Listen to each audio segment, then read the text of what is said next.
हम लोगों ने 5 आभ्यंतर प्रयत्न और 11 बाह्य प्रयत्नों पर चर्चा की थी। बाह्य प्रयत्न के विषय में वरदराजाचार्य जी लिखते हैं, बाह्य प्रयत्नस्तु एकादशधा। वर्णों के उच्चारण में बाह्य प्रयत्न 11 प्रकार का है। वह 11 प्रकार का कौन सा है? विवारः, संवारः, सांसो, नादो, घोषो, अघोषो, अल्पप्राण, महाप्राण, उदात्त, अनुदात्त, स्वरित। विवारः, संवारः। तो विवार जिन ऐसे प्रयत्न है जिनको बोलने पर मुख का विवर खुल जाता है। संवार ऐसे हैं जिनको बोलने पर मुख समृद्ध हो अर्थात संकुचित हो जाता है। श्वास जिनमें तीव्र श्वास की आवश्यकता होती है।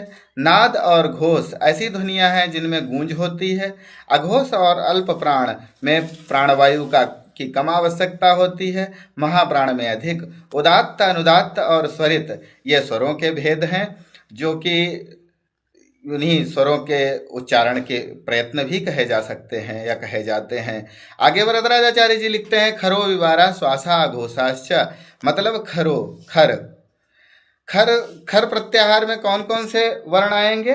ख, फ, छ, ठ, थ, च, ट, त, क, प, श, ख, श।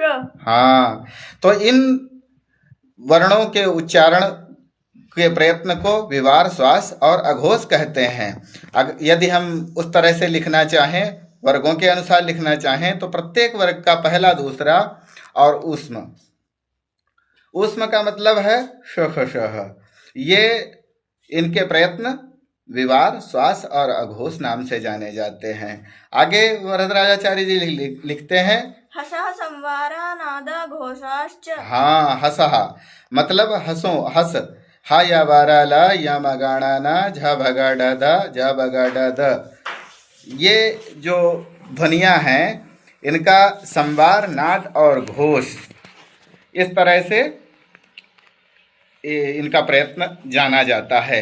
वर्गाणाम प्रथम, तृतीय, पंचमा यणश्च अल्प प्राण। वर्गों का प्रथम, तीसरा और पांचवा तथा यण। यण में य, व, र, ल इत्यादि जो आएंगे, जैसे वर्गों का प्रथम, तृतीय, पहला क, ग और पांचवा व, च, ज, य इत्यादि जो है, तथा यण अंत में इसी तरह से यण, या, व, र, ल इनके लिए अल्प प्राण प्रयत्न जाना जाता है।